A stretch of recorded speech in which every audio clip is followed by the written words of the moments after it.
Assalamualaikum warahmatullahi wabarakatuh. Halo semuanya, perkenalkan kami dari kelompok 3.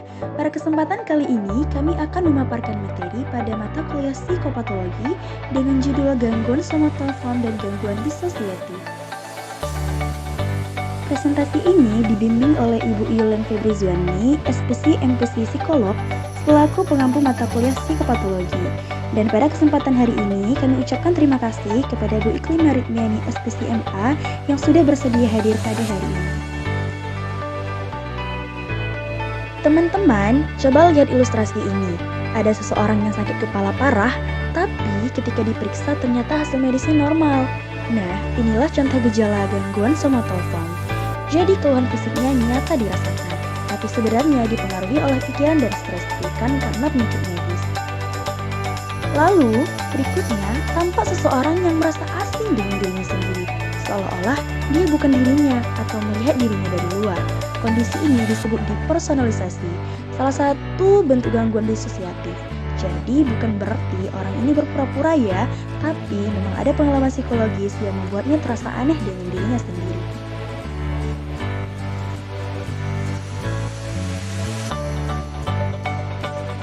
Hai teman-teman, kenalin, aku Syifa Safira dengan NIM 23090101.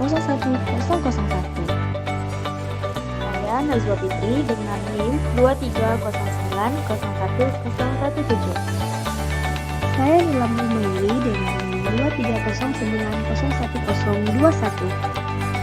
Saya Rizka Kusma dengan NIM 2301011022. Aja sih yang bakalan dibahas. Nah, yang pertama ada pengertian somatoform dan disosiatif, yang kedua ada jenis-jenis gangguan somatoform dan disosiatif, yang ketiga ada faktor penyebab gangguan somatoform dan disosiatif, dan yang terakhir ada terapi dan penanganan gangguan somatoform dan disosiatif. Gangguan somatoform merupakan sekumpulan keluhan fisik yang sebenarnya tidak menentu, tapi muncul karena adanya kelainan psikologis. Artinya, gejala yang dirasakan nyata bagi individu, tapi ketika diperiksa secara medis tidak ditemukan adanya penyebab organik yang jelas. Linda Sikopel dalam Peter 2011 menyatakan bahwa gangguan somatoform adalah gangguan gejala-gejala fisik yang tidak bisa dijelaskan melalui penemuan organik atau mekanisme fisiologis. Penting untuk kita pahami, gejala ini tidak dibuat-buat oleh individu. Justru, gejala tersebut benar-benar menimbulkan distres yang cukup besar, sehingga bisa mengganggu fungsi sosial, pekerjaan, maupun aktivitas sehari-hari. Jadi singkatnya, gangguan somatoform ini adalah kondisi ketika pikiran dan stres psikologis mengekspresikan diri lewat gejala fisik. Padahal, secara medis tubuh kita sehat. Nah, untuk lebih memahami, nanti kita akan masuk ke jenis-jenis, faktor penyebab, dan bagaimana penanganannya. Jenis-jenis gangguan somatoform. Yang pertama ada somatisasi, yang ketiga ada gangguan konversi, yaitu gejala menyerupai kelainan saraf, misalnya. Oke, selanjutnya, apa saja sih faktor-faktor penyebab gangguan somatoform? Nah, faktor pertama yaitu faktor biologis. Nah, faktor biologis ini seperti kepekaan tubuh berlebihan serta sistem saraf yang lebih responsif terhadap stres. Nah, secara biologis, terdapat individu yang memang memiliki kepekaan tubuh yang lebih tinggi dibandingkan dengan individu lainnya. Sistem saraf mereka lebih cepat dan lebih kuat dalam merespons stres. Akibatnya, ketika menghadapi suatu tekanan, tubuh mereka menjadi lebih mudah menimbulkan keluhan fisik seperti sakit kepala, nyeri perut, atau sesak nafas, meskipun sebenarnya tidak selalu ditemukan penyebab medis yang jelas. Nah, faktor kedua yaitu faktor psikologis. Nah, faktor psikologis ini seperti kecemasan tinggi, stres kronis, cara berpikir negatif, serta pengalaman masa lalu dengan sakit tersebut. Nah, dari sisi psikologis, faktor seperti tingkat kecemasan yang tinggi dan stres yang berlangsung lama dapat memperkuat munculnya keluhan fisik. Selain itu, cara berpikir negatif misalnya seperti selalu membayangkan kemungkinan terburuk ketika merasa sakit akan membuat gejala terasa lebih parah. Dan ternyata pengalaman masa lalu yang berkaitan dengan sakit juga ikut berperan karena tubuh menjadi lebih peka terhadap rasa tidak nyaman. Nah, faktor ketiga yaitu faktor sosial dan budaya, seperti kurangnya dukungan sosial, lingkungan yang memperkuat perilaku sakit, serta ekspresi budaya tertentu melalui keluhan fisik. Nah, ternyata faktor sosial dan budaya juga turut memengaruhi. Individu yang kurang memperoleh dukungan dari keluarga maupun lingkungan sekitar berisiko lebih tinggi mengalami keluhan fisik. Dalam beberapa situasi, lingkungan justru memperkuat perilaku sakit, misalnya dengan memberikan perhatian berlebih setiap kali seseorang merasa sakit. Selain itu, dalam budaya tertentu, ungkapan emosi seringkali tidak diperbolehkan secara terbuka sehingga stres diekspresikan dalam bentuk keluhan fisik. Nah, faktor terakhir yaitu trauma atau pengalaman hidup. Nah, trauma atau pengalaman hidup ini seperti pengalaman buruk di masa kecil, peristiwa traumatis yang bisa menjadi pemicu keluhan fisik berulang. Nah, trauma dan pengalaman hidup juga menjadi faktor penting. Pengalaman buruk di masa kecil seperti pengabaian atau kekerasan dapat meninggalkan dampak jangka panjang pada kondisi psikologis maupun fisik. Peristiwa traumatis di kemudian hari seperti kecelakaan, bencana, atau kehilangan orang terdekat juga dapat memicu munculnya keluhan fisik yang berulang, meskipun tidak selalu ditemukan gangguan medis secara langsung. Kemudian terapi dan penanganan pada gangguan somatoform. Yang pertama itu ada terapi kognitif perilaku atau kognitif behavior terapi, yaitu membantu pasien mengubah cara berpikir tentang gejala tubuhnya, mengurangi kecemasan, dan meningkatkan coping. Terapi ini tujuannya untuk mengubah cara berpikir yang salah. Misalnya, pasien mengatakan bahwa saya pasti sakit parah, atau gejala-gejala yang saya rasakan ini adalah tanda saya mengalami penyakit yang mematikan. Nah, melalui terapi ini bisa membantu pasien menyadari bahwa gejala-gejala fisik yang dia rasakan atau dialami sebenarnya berkaitan dengan pikiran, emosi, dan stres, bukan semata-mata karena kerusakan organ. Kemudian yang kedua itu ada terapi keluarga, melibatkan keluarga agar tidak memperkuat gejala sakit pasien dan memberikan dukungan yang sehat. Nah, seringkali atau kebanyakan anggota keluarga itu tanpa sadar memperkuat keluhan pasien, seperti terlalu memanjakan, terlalu membicarakan sakitnya pasien, atau berlebihan dalam memberikan perhatian. Nah, di sini tujuan dari terapi keluarga itu membantu keluarga tetap mendukung pasien tanpa memperkuat perilaku sakitnya dan mengajarkan keluarga bagaimana cara merespon keluhan pasien secara tepat agar pasien bisa belajar mengatasi gejalanya sendiri dan tidak terlalu dimanjakan. Bahkan antidepresan atau antianksitas bila ada komorbid depresi atau kecemasan. Nah, selain terapi-terapi tadi, bisa juga digunakan obat. Namun, obat digunakan apabila pasien mengalami gangguan psikiatri lain seperti depresi atau kecemasan. Misalnya, pasien yang mengalami gejala somatoform disertai dengan kecemasan berat, maka diberikanlah obat antianksitas dengan harapan dapat menurunkan gejala psikisnya yang memperparah keluhan fisiknya. Terus yang keempat, dukungan keperawatan, yaitu validasi keluhan pasien, yaitu tidak menganggap pasien berpura-pura karena keluhannya yang dia rasakan itu jelas dirasakannya walaupun tanpa dasar medis yang jelas. Kemudian diberi edukasi, diberikan pemahaman tentang bagaimana hubungannya antara pikiran dan tubuh. Kemudian manajemen stres serta koordinasi dengan dokter dan atau psikiater agar dapat penanganan yang terbaik. Setelah memahami gangguan somatoform beserta penyebab dan penanganannya, selanjutnya kita akan masuk ke topik yang berbeda namun masih dalam lingkup gangguan psikologis, yaitu gangguan disosiatif. Nah, mari kita mulai dengan memahami terlebih dahulu pengertian dari gangguan disosiatif. Gangguan disosiatif atau dissociative disorder adalah salah satu bentuk gangguan mental yang terjadi ketika fungsi-fungsi psikologis kita yang seharusnya saling terhubung justru terputus. Jadi, ada ketidaksesuaian antara ingatan, pikiran, identitas diri, tindakan, dan juga kesadaran terhadap lingkungan sekitar. Dengan kata lain, orang yang mengalami gangguan disosiatif bisa saja kehilangan sebagian bahkan seluruh kemampuan untuk menyatukan kenangan masa lalu, kesadaran identitas, sensasi yang mereka alami, sampai kontrol terhadap gerakan tubuhnya. Akibatnya, penderita sering merasa asing dengan dirinya sendiri ataupun lingkungannya. Mereka juga bisa mengalami kesulitan mengingat peristiwa penting, bahkan kadang bertindak atau berbicara tanpa kendali yang jelas. Jenis-jenis gangguan disosiatif. Yang pertama ada amnesia disosiatif, yaitu hilangnya ingatan tentang peristiwa penting, terutama traumatis. Nah, yang dimana individu tidak bisa mengingat kejadian penting, misalnya pengalaman kekerasan atau trauma masa lalu. Nah, jadi lupanya ini tuh bukan karena kerusakan otak, tetapi sebagai cara pikiran dia melindungi dirinya dari rasa sakit psikologis. Yang kedua ada fear disosiatif, yaitu amnesia disosiatif yang disertai perjalanan mendadak dengan perilaku tanpa normal.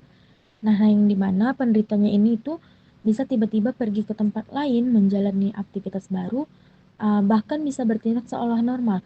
Nah, tetapi dia tidak mengingat siapa dirinya dan latar belakang hidupnya. Nah, setelah dia sadar, dia biasanya bingung dengan apa yang telah terjadi. Nah, yang ketiga ada stupor disosiatif, yaitu hilangnya gerakan volunteer dan respon terhadap rangsangan yang dipicu stres psikologis. Nah, kondisi ini itu biasanya membuat seseorang seperti membeku, tidak bergerak, dan tidak merespon meskipun dia sadar. Nah, biasanya ini terjadi setelah beban emosional berat atau pengalaman traumatis.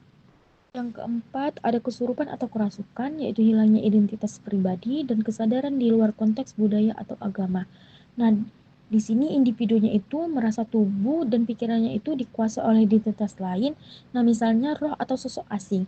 Nah, hal ini itu berbeda dengan kesurupan dalam ritual budaya atau agama karena terjadi di luar konteks yang wajar. Yang kelima ada gangguan motorik disosiatif, yaitu kehilangan kemampuan menggerakkan tubuh atau anggota gerak. Nah, misalnya dia tiba-tiba tidak bisa jalan atau menggerakkan tangan. Nah, walaupun pemeriksaan medisnya tidak menemukan adanya kerusakan saraf ataupun kerusakan otot. Yang keenam ada kejang disosiatif, yaitu menyerupai epilepsi tapi tanpa medis khas. Nah, serangannya ini terlihat seperti kejang epilepsi, namun hasil pemeriksaan seperti EEG tidak menunjukkan pola epilepsi. Nah, kondisi ini lebih terkait pada stres atau konflik psikologis. Yang ketujuh ada anestesi dan kehilangan sensori disosiatif, yaitu mati rasa atau kebas atau kehilangan sensori tanpa kelainan fisik. Nah, penderitanya ini bisa merasa kebas, tidak bisa merasakan sentuhan atau kehilangan penglihatan dan pendengaran. Namun, telah dilakukan pemeriksaan fisik, dia menunjukkan bahwa kondisinya itu normal saja. Dan yang terakhir ada dissociative identity disorder atau DID. Nah, jadi adanya dua atau lebih identitas atau perilaku berbeda dalam satu individu. Nah, di dalam diri satu orang terdapat beberapa identitas yang berbeda, misalnya identitas dewasa dan anak-anak. Nah, identitas tersebut bisa bergantian mengambil kendali atau perilaku, pikiran, dan perasaan individu. Oke teman-teman semuanya, sekarang kita akan membahas faktor apa saja sih yang menyebabkan gangguan disosiatif. Nah, penyebab utama gangguan disosiatif adalah trauma psikologis masa lalu yang berat, yang mengganggu kemampuan seseorang untuk menyatukan pikiran, ingatan, identitas, dan emosi. Dalam menghadapi pengalaman yang sangat menyakitkan atau mengancam jiwa, individu cenderung menggunakan mekanisme pertahanan berupa disosiasi, yaitu memisahkan diri dari pengalaman yang sulit ditanggung. Trauma ini bisa muncul dalam berbagai bentuk, seperti pengabaian atau kekerasan di masa kecil, penyiksaan fisik, peperangan, bencana alam, kecelakaan hebat, hingga pelecehan seksual. Selain itu, kecemasan ekstrim akibat munculnya kembali ingatan traumatis juga dapat memicu disosiasi. Akibatnya, individu mengalami gejala seperti hilang ingatan, rasa asing terhadap diri sendiri, atau bahkan terbentuknya identitas ganda. Nah, dari uraian tersebut dapat kita pahami bahwasannya akar utama gangguan disosiatif adalah trauma berat di masa lalu. Trauma yang dimaksud bukan sekedar pengalaman tidak menyenangkan, tetapi pengalaman yang benar-benar mengancam rasa aman atau bahkan nyawa seseorang. Untuk melindungi diri dari sakit yang begitu besar, otak menggunakan cara khusus yang disebut disosiasi. Sederhananya, disosiasi adalah upaya memutus hubungan antara pikiran, emosi, dan pengalaman yang terlalu menyakitkan. Jadi, individu seperti melepaskan diri agar tidak merasakan penderitaan itu secara penuh. Contoh pengalaman yang dapat menimbulkan trauma ini antara lain adalah pengabaian atau kekerasan pada masa kecil, pelecehan seksual, pengalaman perang, bencana alam, hingga kecelakaan serius. Semua peristiwa tersebut bisa meninggalkan luka psikologis yang mendalam. Selain itu, saat ingatan traumatis muncul kembali, individu bisa merasa sangat cemas. Kecemasan yang berlebihan inilah yang kemudian memicu disosiasi berulang. Akibatnya, kita sering melihat gejala berupa hilangnya ingatan tertentu, perasaan asing terhadap diri sendiri, atau dalam kasus yang lebih berat, munculnya lebih dari satu identitas. Terapi dan penanganan pada gangguan disosiatif. Yang pertama itu ada psikoterapi, yang merupakan metode penanganan yang paling penting dalam menangani gangguan disosiatif. Kenapa? Karena biasanya akar masalah pada gangguan disosiatif itu terkait trauma masa lalu dan fragmentasi identitas, yaitu kondisi di mana seseorang merasa dirinya terpecah atau tidak utuh. Nah, pendekatan yang biasa dipakai dalam psikoterapi itu yang pertama CBT atau terapi kognitif perilaku, yaitu membantu pasien mengenali dan mengubah pola pikir yang salah atau irasional. Yang kedua ada terapi berfokus trauma, yaitu menargetkan pengalaman traumatis secara langsung agar emosi yang tertekan dan terpendam bisa diproses pasien dengan sehat. Ketiga itu ada hipnosis klinis yang digunakan dalam kasus-kasus tertentu, yaitu membantu pasien mengakses ingatan traumatis secara aman dan mengurangi gejala disosiatif. Apa sih fokus utama dari psikoterapi ini? Nah, tujuan utamanya atau fokus utamanya yang pertama adalah memproses trauma masa lalu yang masih tersimpan dalam alam bawah sadar. Yang kedua, mengintegrasikan identitas diri yang terpecah agar pasien kembali merasa bahwa dirinya adalah seseorang yang utuh. Dan yang ketiga, mengurangi gejala disosiatif seperti kehilangan ingatan, perasaan asing terhadap diri sendiri, atau munculnya identitas yang berbeda. Kemudian yang kedua itu ada farmakoterapi. Nah, di sini obat itu dipakai sebagai penunjang dalam terapi dan penanganan, bukan terapi utama. Karena obat tidak menyembuhkan disosiasi langsung, namun berguna untuk mengurangi gejala penyerta yang sering dialami pasien. Obat yang biasa digunakan adalah antianksitas, yaitu menurunkan kecemasan, dan yang kedua antidepresan untuk menstabilkan mood pasien atau memperbaiki motivasi pasien untuk mengikuti terapi. Yang ketiga dan terakhir itu ada dukungan tambahan. Selain psikoterapi dan obat, dukungan sekitar, dukungan keluarga, dan dukungan sosial itu sangat penting bagi pasien agar pasien tidak merasa sendirian dan membantu proses pemulihannya. Nah, apa aja sih yang bisa dilakukan? Yang pertama, konseling keluarga, yaitu mengedukasi keluarga agar paham kondisi pasien, memperbaiki hubungan antar keluarga dan pasien, dan mencegah anggota keluarga salah sikap terhadap pasien. Nah, yang kedua itu ada terapi kelompok, yaitu memberikan kesempatan pasien untuk berbagi pengalaman dengan orang lain yang mengalami hal yang sama, sehingga mengurangi rasa kesendirian dan membantu pasien untuk pulih. Karena pasien akan berpikir bahwa tidak hanya dia yang mengalami hal tersebut. Jadi, kesimpulan dari presentasi kami hari ini, baik gangguan somatoform maupun gangguan disosiatif sama-sama menunjukkan bagaimana pikiran dan emosi yang terganggu bisa menyamar lewat tubuh atau memutus kesinambungan fungsi psikologis. Nah, Kalau somatoform itu muncul melalui keluhan fisik tanpa dasar medis yang jelas, sedangkan disosiatif ditandai dengan putusnya ingatan, identitas, dan kesadaran akibat trauma yang berat.